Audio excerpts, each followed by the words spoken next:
Hello everyone, मैं हूँ आपकी स्टोरी टेलर रू और आप सुन रहे हैं मोहब्बत की दुनिया पर सांझ और साची की कहानी। आपने इनके पिछले पार्ट में सुना था कि सांझ ने अपने दिल की बातें कह दी थी। अब हम आगे सुनते हैं। सांझ की आंखों में आंसू भर आए। उसने कहा, साची, मैंने आपसे प्यार करना कभी बंद नहीं किया, एक दिन के लिए भी नहीं, एक पल के लिए भी नहीं। मैं आपसे, आपकी मुस्कान से प्यार करती हूँ, आपकी अच्छाई से प्यार करती हूँ, आपके उस दिल से प्यार करती हूँ जो खुद टूट कर भी दूसरों को संभालता है।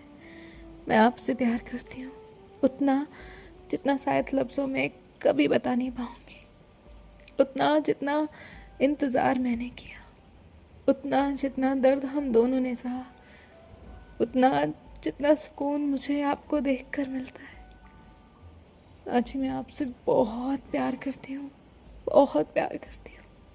और अगर ज़िंदगी मुझे दोबारा शुरू करने का मौका दे तो हर बार मैं सिर्फ आपसे ही प्यार करना चाहूँगी, सिर्फ आपसे। मैं सिर्फ आप तक ही आना चाहूँगी। उसके बाद ना सांझ ने कुछ कहा ना साची ने।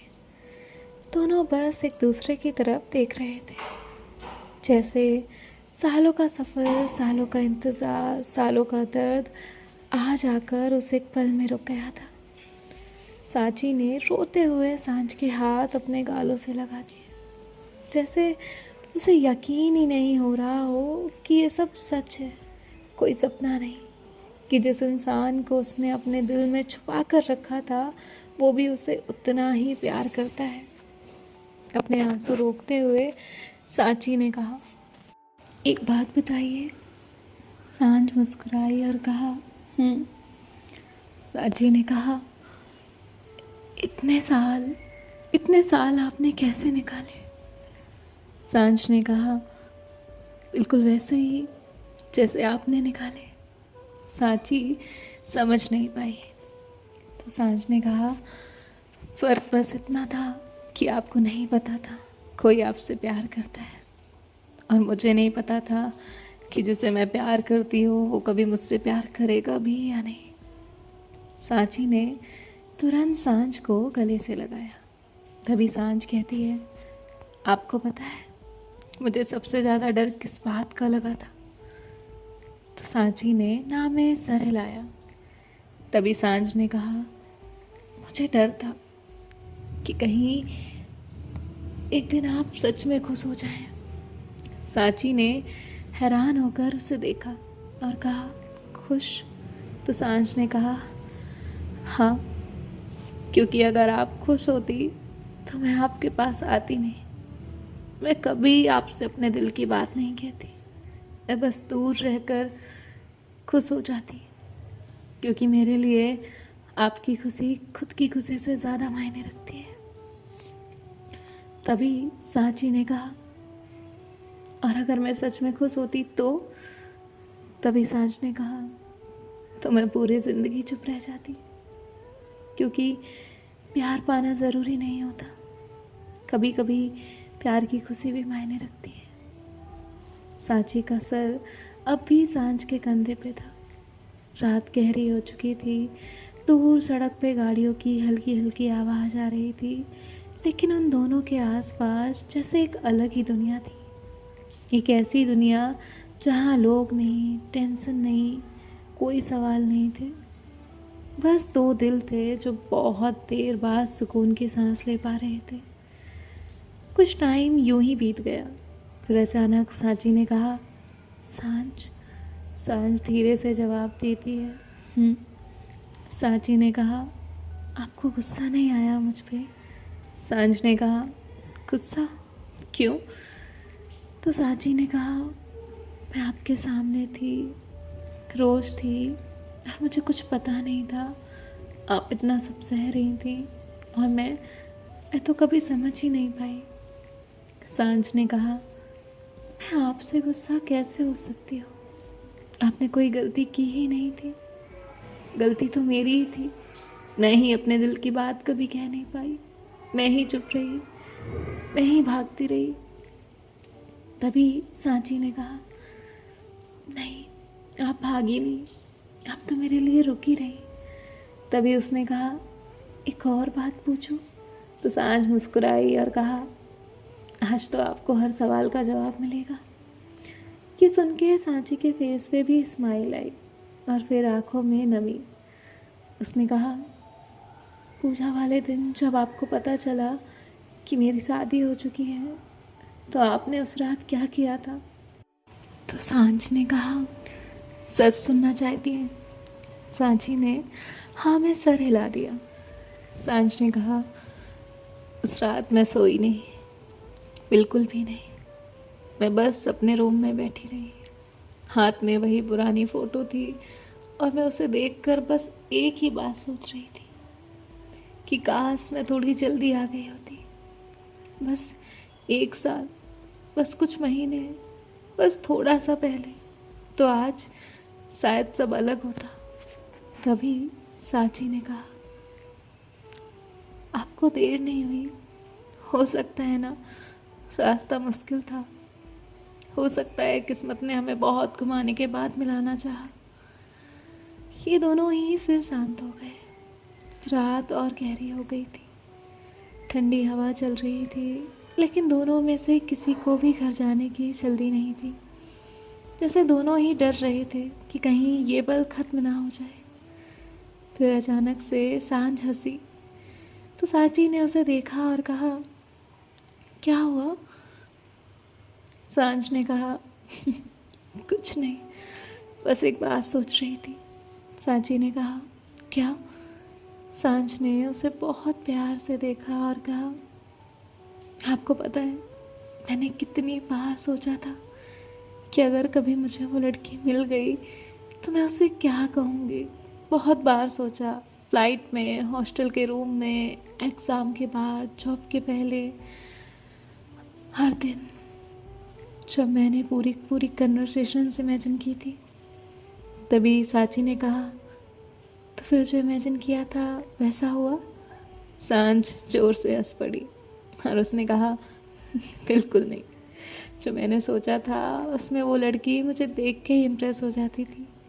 मैं बड़ा इमोशनल स्पीच देती, फिर वो रो देती, फिर मुझे गले लगा लेती।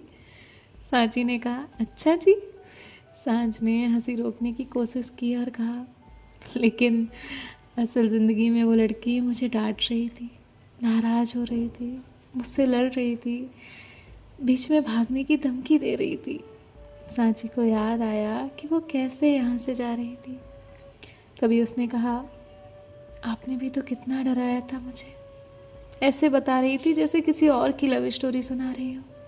सांझ फिर हंस पड़ी और कहा, उस वक्त आपने फेस पे एक्सप्रेशन देखने लायक थे, तब जब आपको लगा कि मेरी लाइफ में पहले से कोई है।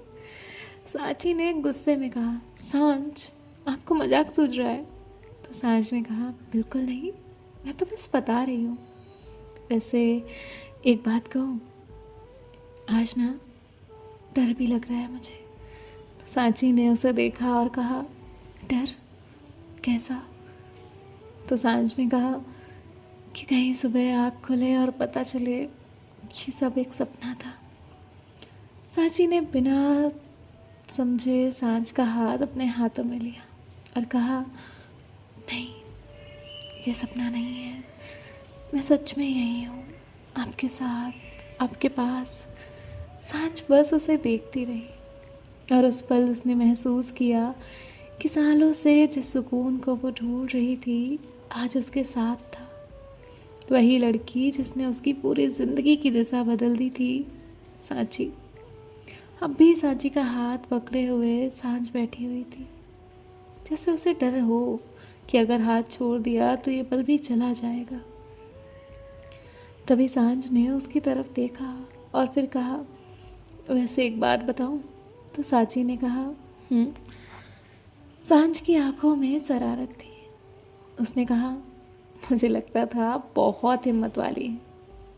सांची समझी नहीं। उसने कहा, मतलब? तो सांझ ने कहा, मतलब ये कि जिस लड़की ने इतना बड़ा लेटर लिख दिया, जिसने अपने दिल की सारी बात लिख दी, वो सामने आकर कुछ भी नहीं बोल पा रही थी।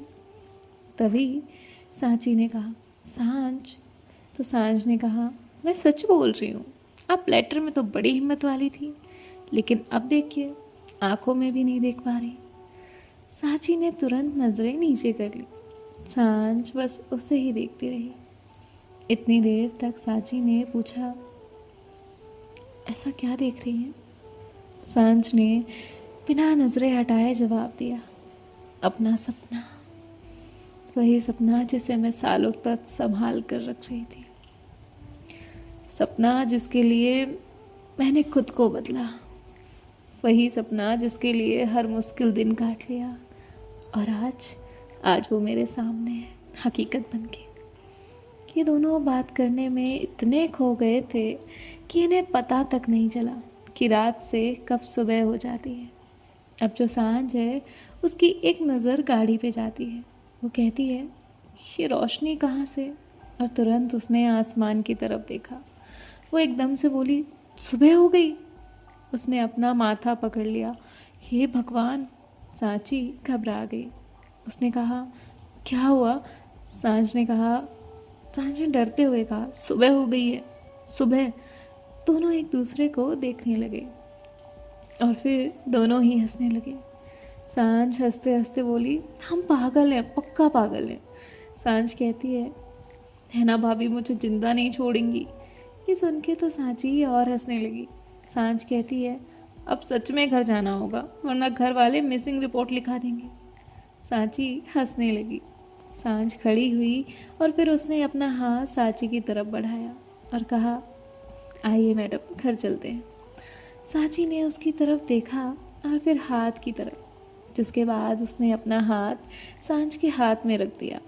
जैसे ही उसने हाथ रखा, सांझ ने कहा, अब ये हाथ इतनी आसानी से नहीं छूटने वाला।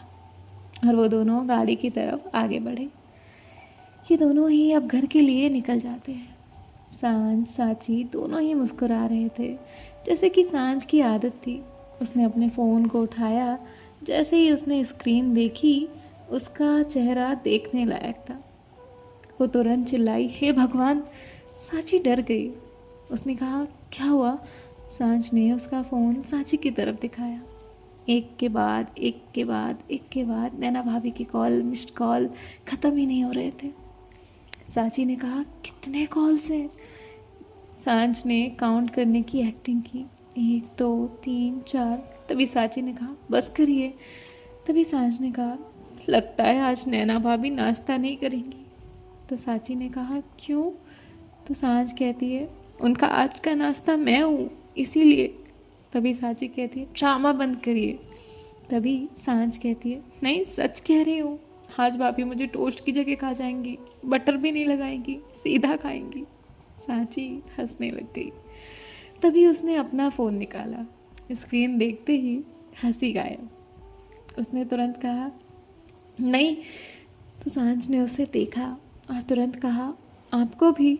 सांची ने हाँ में सर हिलाया। नैना ने सांची को भी बहुत सारे कॉल मैसेजेस किए थे। सांझ को तभी एक मैसेज आता है, घर आओ दोनों, फिर बताती हूँ। दोनों ने एक दूसरे को देखा और फिर एक साथ कहा, कहे काम से। जैसे तैसे थोड़ी देर ड्राइव करने के बाद ये लोग घर पे आ गए। सांझ ने गहरी सांस ली और कहा, चलिए अच्छे से हवा खा लीजिए। तो सांची ने कहा, क्यों? तो सांझ कहती है, अंदर जाने के बाद सांस लेने तक नहीं मिलेगी। सांची ने कहा, चलिए चुपचाप। फिर दोनों गाड़ी से बाहर आए। सांची ने डोरबेल बजाई। सांझ उसके पास खड़ी थी, लेकिन जैसे ही दरवाज़ा खुला, सामने नैना खड़ी थी। नैना ने सांची को देखते ही अपने हाथ फोल्ड कर लिए, चेहरे पे गुस्सा। उसने कहा, आइए आइए, स्वागत है आप लोगों का। घर का एड्रेस याद था? सांची तुरंत सीधे खड़ी हो गई। उसके तो गले से आवाज़ नहीं निकल रही थी। उसने कहा, भाभी वो मैं नहीं, हम। नैना ने कहा, हाँ हाँ बोलो, मैं सुन रही हूँ। अच्छा हुआ आ गए, वरना मुझे तो लगा था कल आएंगे या शायद अगले हफ्ते ही। सांची बेचारी कुछ बोल ही नहीं पा रही थी। तभी नैना ने इधर उधर देखा और कहा, तुम्हारी क्राइम पार्टनर कहाँ है? सांची ने तुरंत साइड देखा, यहीं तो थी। फिर दोबारा देखा, सांच गायब। सांची ने कहा, अभी तो यहीं थी। नैना को तो बहुत हंसी आ रही थी। उसने अपनी हंसी रोकी और कहा, कौन, यहीं खड़ी थी? सांची ने कहा, हाँ। कहाँ? सांच अभी मेरे पास ही खड़ी थी। नैना ने कहा, कहाँ? कहाँ है? गायब तो हो गई। सांची कंफ्यूज हो गई। उसने कहा, भाभी मैं सच बोल रही हूँ, अभी यहीं खड़ी थी, गाड़ी से मेरे साथ उतरी। नैना ने कहा, अच्छा तो ढूंढो, और मिल जाए तो मुझे भी बताना। अब चलो अंदर। सांची बेचारी शॉक में थी और बेचारी अंदर आई। नैना उसके पीछे आई और जैसे ही दोनों हॉल में आए, सांची वहीं जम गई। सोफे पे पैर क्रॉस करके बिल्कुल आराम से एक पिलो पकड़ के सांच बैठी हुई थी, चेहरे पे स्माइल, जैसे कुछ हुआ ही ना हो। सांच ने नैना और सांची को देखकर कहा, गुड मॉर्निंग। नैना ने उससे कहा, अच्छा अब याद आ रही है, बताओ रात भर दोनों कहाँ थे? सांच बिल्कुल सीधे बैठ गई और कहा, मुझे क्या पता। नैना ने और सांची ने उसकी तरफ देखा। तभी सांच कहती है, मैं तो घर पे हूँ, आप सांची से पूछे, बाहर से तो ये आई हैं। सांची कहती है, सांच ये क्या है? सांच कहती है, क्या हुआ, मैं सच कह रही हूँ, प्रूफ भी है, ये सोफा, आप इससे पूछ लो, मैं कब से इस पे बैठी हूँ, मतलब मैं घर पे ही थी। बेचारी सांची अभी तक समझ ही नहीं पा रही थी कि आखिर सांच उससे पहले घर के अंदर आई कैसे। यहाँ नैना ने हाथ कमर पे रखा और कहा, अच्छा तो मैडम जी रात भर गायब रहने के बाद भी इतना कॉन्फिडेंस? सांच ने तुरंत कहा, कॉन्फिडेंस नहीं भाभी, टैलेंट बोलते हैं ऐसे। सांची उसे घूरती है। तभी सांच कहती है, सच में इंसान पूरी रात गायब रहे और सुबह घर में आपसे पहले पहुंच जाए, वो टैलेंट ही होता है। नैना ने तुरंत एक पिलो उठा लिया। सांच ने तुरंत सीधे बैठते हुए कहा, violence is not the solution. तभी नैना ने कहा, तुम्हारे साथ तो यही करूंगी मैं, और ऐसे उनकी मस्ती स्टार्ट हो गई। जिसके बाद अब नैना आकर सांच के सामने बैठ जाती है, उन दोनों के फेस की तरफ देख के कहती है, तो सांच कहती है, क्या हूँ? तो नैना कहती है, कुछ तो गड़बड़ है। तभी नैना एक बार सांच की तरफ देखती है तो एक बार सांची की तरफ और कहती है, आज किसी का चेहरा तो बहुत ज़्यादा चमक रहा है। तभी सांच कहती है, नहीं तो भाभी। तो नैना कहती है, अच्छा तो ये सांची के गाल इतने लाल क्यों हैं? तो सांच उसे देखती है और कहती है, वो भाभी गर्मी है ना। तो नैना कहती है, गर्मी सुबह के 7 बजे? सांची ने सांच को घूर के देखा। सांच ने तुरंत अपनी नज़र हटा ली। नैना कहती है, रुको तुम दोनों, अभी आती हूँ, और वो वहाँ से किचन में चली जाती है। सांच और सांची दोनों को हंसी आ जाती है। सांच धीरे से कहती है, ये भाभी ना पूरा इंटेरोगेशन ऑफिसर बन गई है। तभी सांची कहती है, आप भी कम नहीं है। तो सांच कहती है, मैंने क्या किया? तो सांची कहती, ये कौन बोला? भाभी मुझे क्या पता, मैं तो घर पे हूँ। सांच ने हंसते हुए कहा, अरे वो तो जान बचाने की कोशिश कर रही थी, भाभी का गुस्सा मैंने बहुत बार देखा है, मैं रिस्क नहीं लेती। तभी आवाज़ आई, अच्छा। नैना वहीं खड़ी थी, उसके हाथ में चाय का कप था। तभी वो कहती है, हाय बहुत डर लगता है ना? सांच कहती, नहीं भाभी। तो नैना कहती, क्या नहीं? तो सांच कहती, मैं तो बस। तभी नैना कहती, क्या क्या मैं तो बस? सांच कहती, मैं बस जिंदा रहना चाहती हूँ। नैना तुरंत हंसने लगी। अब सब हंस रहे थे। नैना ने सांच और सांची को देखा। ऐसे हंसते हुए देखकर उसकी आंखों में सुकून था, क्योंकि वो जानती थी कल तक दोनों अलग अलग दर्द में जी रहे थे, आज साथ बैठे हैं। तभी नैना कहती है, अच्छा एक बात बताओ, लेटर का जवाब मिल गया? ये सुनते ही सांची चुप। उसके फेस पे फिर ब्लश था। सांच तुरंत अपनी नज़रें दूसरी तरफ कर लेती है, जैसे उसे कुछ सुना ही नहीं दे रहा था। नैना कहती है, बस बस मुझे समझ आ गया, जब दोनों एक साथ शर्माने लगे हो इसका मतलब तुम्हारा काम हो गया है। तो सांच कहती, भाभी। तभी नैना कहती, क्या भाभी, मैं तो शुरू से ही कह रही थी, लेकिन नहीं, एक तरफ तो तुम पागल जो सालों से प्यार करके बैठी थी, और बोल नहीं रही थी, और फिर दूसरी ये जो प्यार करने लगी और समझ ही नहीं आ रहा था कि क्या हो रहा है। तभी वो कहती है, सच कहूँ, कल जब सांची रो रही थी ना, जब सांझ तुमने इसके जाने के बाद खुद को रूम में बंद किया, उसके बाद मुझसे कुछ मत पूछो, मुझे सबसे ज़्यादा डर लग रहा था। लेकिन आज तुम दोनों को देख कर लग रहा है जो होता है वो अच्छे के लिए होता है। तभी वो सांझ से कहती है, अच्छा एक बात बताओ, रात भर प्रपोजल ही चल रहा था ना, या कभी खाना खाया था? सांझ सांची एक दूसरे को देख रहे थे। तभी सांझ कहती है, भाभी वो हम खाना खाना भूल गए। नैना ने माथा पकड़ लिया। वो कहती है, रात भर गायब, ना कोई कॉल ना मैसेज, सुबह तक बाहर, और खाना भी नहीं खाया। तो सांझ कहती है, वो भाभी बात करते करते भूल गए। नैना ने तुरंत पिलो उठाया। सांझ कहती है, अरे। सो देखते हैं नेक्स्ट पार्ट में क्या होता है, और मिलते हैं नेक्स्ट पार्ट में। आपको ये पार्ट कैसा लगा मुझे कमेंट पे बताइएगा। बाय बाय, टेक केयर, ख्याल रखिएगा, राधे राधे।